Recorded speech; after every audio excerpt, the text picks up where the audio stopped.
This is a dead end. Did we make it to his hiding place? Ugh, this fog is making it impossible to see anything. This should be the place where you were attacked, Traveler.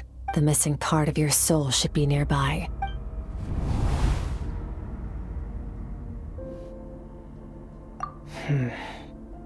Our opponent must have covered his tracks just in case. Otherwise, you should have sensed it much more strongly. Hold on! Look! The spikes are back! Stay calm. Let's hold back a little. Give our enemy some wiggle room so we can see what we're dealing with. If you're too... Our enemy took part of your soul for a reason. It's likely he integrated it into his attack somehow. If we're smart about this, we can track it down.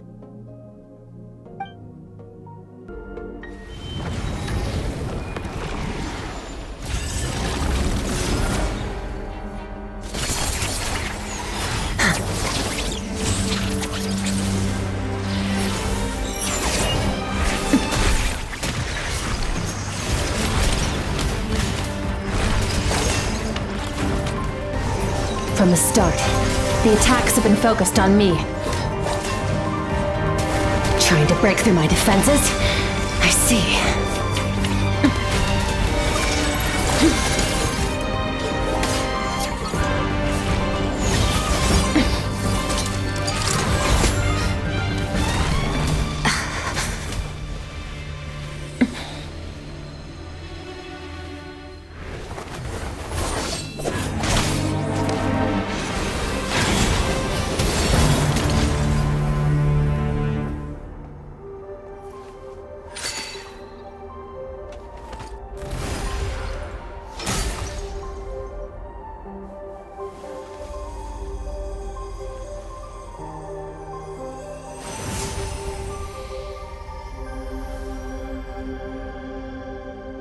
There. I got it back. Traveler! Skirk! What happened? It looked like Skirk just got... In the Guili Plains, you asked me why this enemy chose you as his Now, the answer is clear. It's not just the fact that your strength is impressive. Whatever that actually means. The fact is, that ability allowed him to do something that should have been completely impossible. Namely, break through my defenses and steal my power.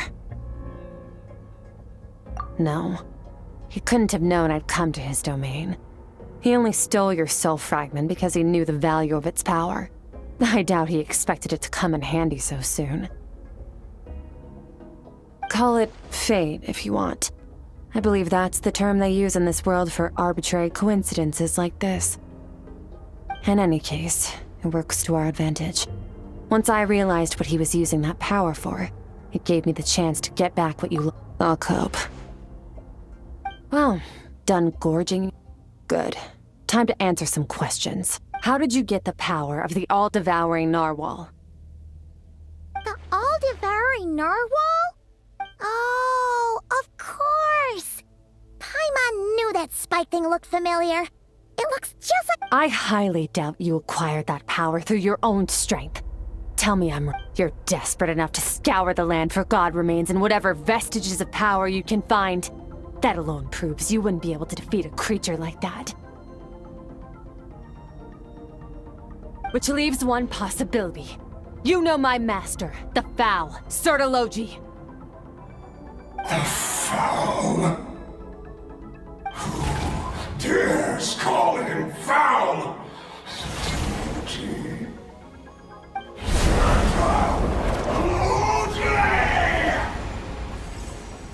What's wrong? Bit off more power than you can chew? You're struggling to hold a basic conversation. Just a little longer. Look! It's back! Those obsessed with power will let it devour them before abandoning their pursuit. Keep calm and use reason to decide the best course of action.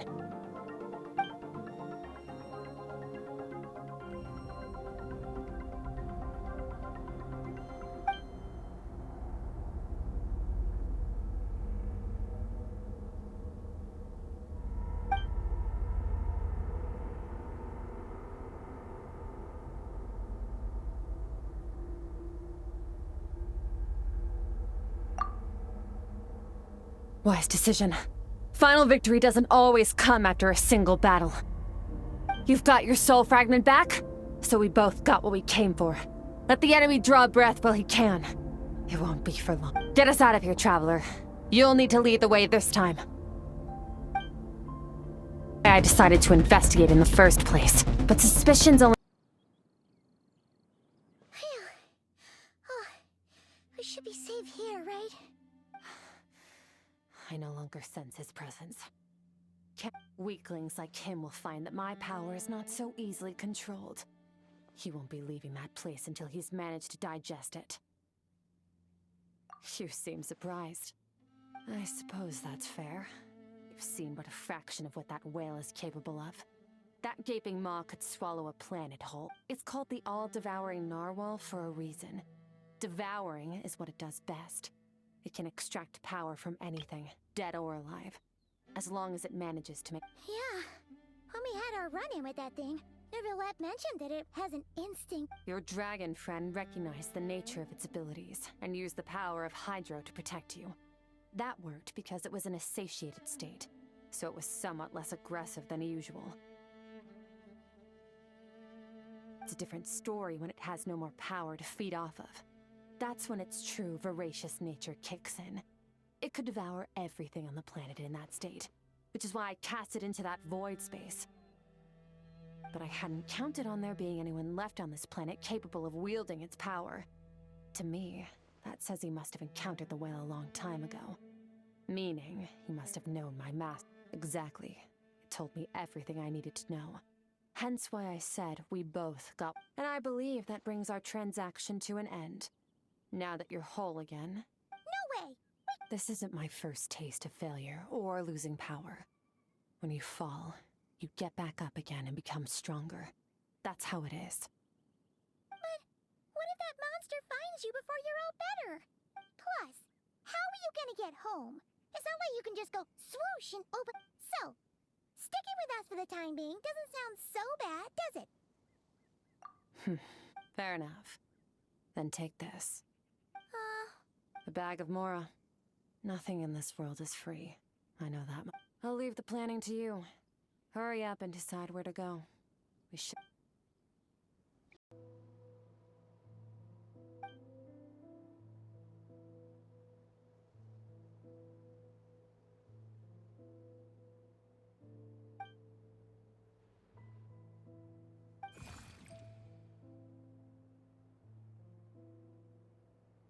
That's right. This is Skirk's inner world. Think of it as the threshold between the soul and This isn't your first time here, but what you remember is probably a space covered in darkness.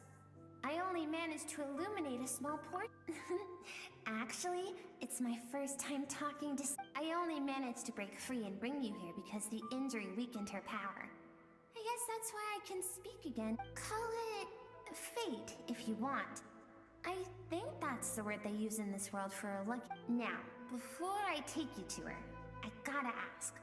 You're the first outside visitor to ever come here. Oh, this river strength accumulates over time. It is the summation of a person's lived experience. So this river is— But as you can see, this river has been severed numerous times. It's— And all she sees reflected in the river is a disgraceful shadow of who she was. She cuts through water and rock with the sword of reason, severs her connection with the past. You must learn to shut out all the pointless emotion. Crush! This isn't my first taste of failure or losing power. When you fall, you get back up again and become stronger. That's how it is.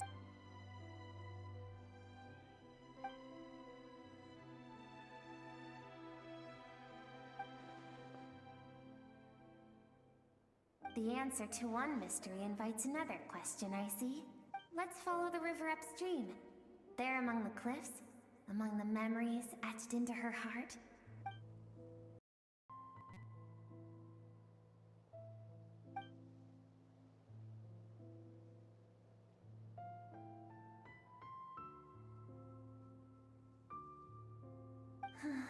I've always thought that Even when falling leaves don't come from the same tree, they can still form bonds of kinship when they meet. Like meteors, you both made a journey through the stars. Both travelers who have landed on a planet that is not your home.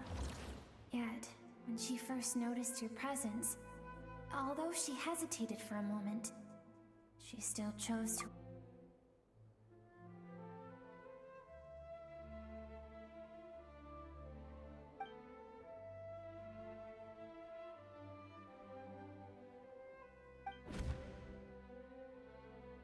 Seems like you've answered your own question. Skirk sees herself as a trespasser in this world. She's made a conscious choice to avoid altering its path. Let's keep going. You now have what it takes to wield immense power. No one can become a worthy warrior through imitation alone. I have given... You wish me to travel the world beyond on my own, Master? Indeed. Make new friends. Embark. We will still have contact through the abyss. But know this. One day, I will take the life you worked so hard to rebuild. Why? What do you do? I have told you before. Fear is the catalyst for human evolution. You have tasted loss. You have known fear, so deep. But as living beings, we all have an instinct to detach from that which harms us. Yet now, I have bestowed upon you the gift of fear eternal.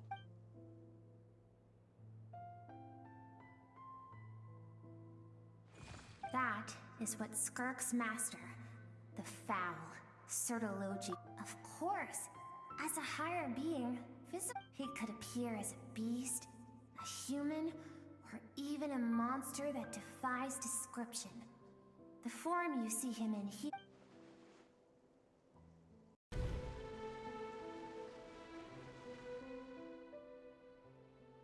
We've made it quite a ways already. This is Skirk, when she first began training under Kristallina. I have set your broken wrist. Tomorrow, you're to train twice as hard. No tears this time. Good. Attempting to garner sympathy through tears. Can I ask a question, Master? Why did you save me? I keep thinking, maybe it would be better if I had died. I wouldn't be haunted by that fire all the time. I saved you because I have a plan for you. It has been too long since I fought a battle that demanded my full strength, and I hunger for it. Every so-called genius and prodigy So, I will teach you everything I know.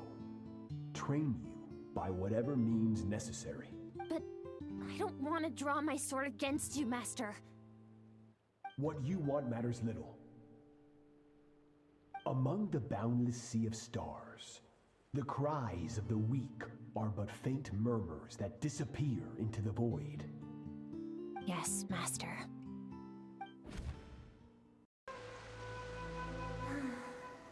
These are Skirk's happiest memories. What a simple and carefree time it was. Wisps of clouds dotted the sky. The sun bathed This is Skirk's homeland. She was so curious about everything as a child. Always skipping school to go exploring instead. There was so much to discover. The treasures at the bottom of the sea. The secrets beyond the stars. And that day, like so many times before, so she was not caught in the immediate wave of destruction. Countless people cried out to her for help. People she knew and loved. Friends and relatives. The little girl who lived next door. The shop owner with their lives were discarded like worthless trash as the fire consumed one life after another. Skirk was helpless. All she could do was run, Sertalo. I'm sick of being a kid. There's so many amazing things.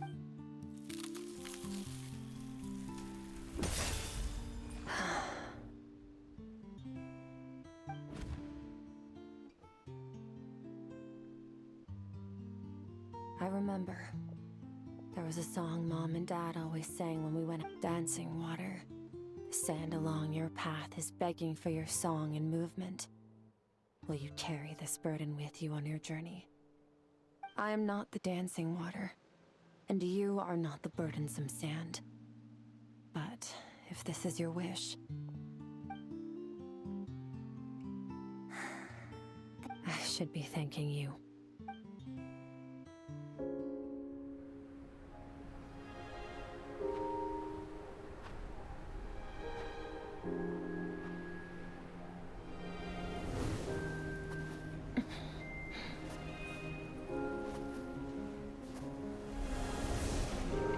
Run, Skirk, run! Remember, leave no one alive! Heed my words, Skirk. Let fear take root in your soul. Did you survive? Why was it only you? Skirk, did you become a positive light in this world?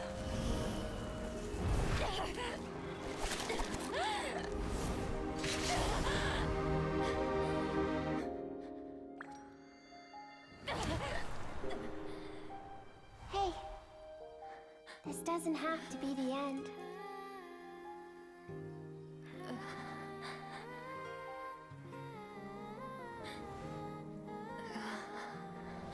Life is a gift. Don't let darkness claim it.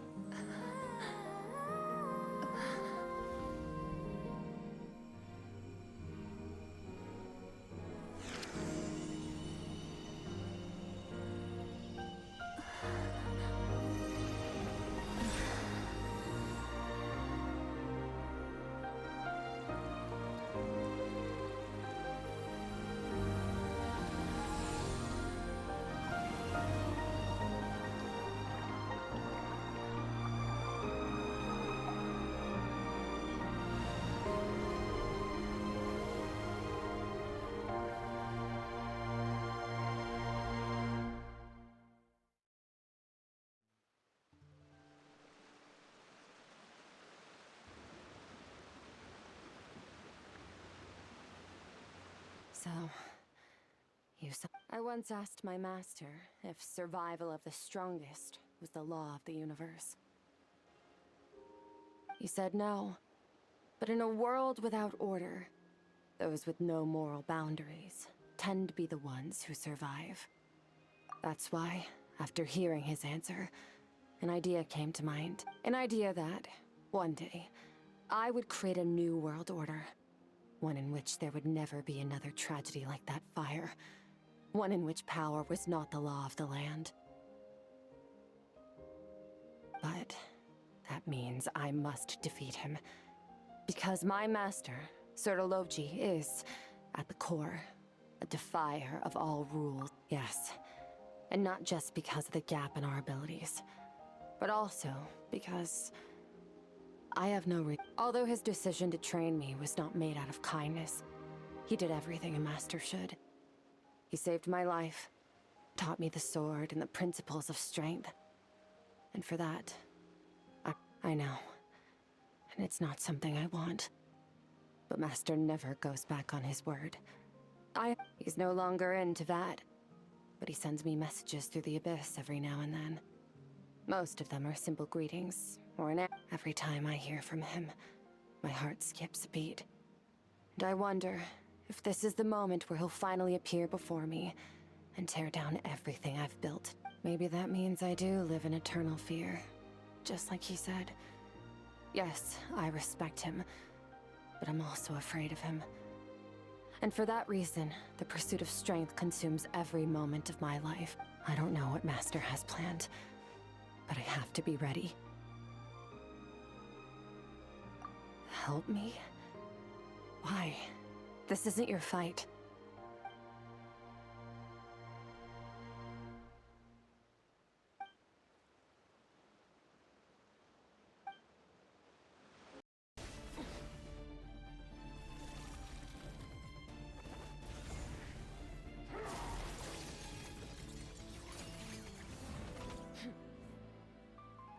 enough of my power.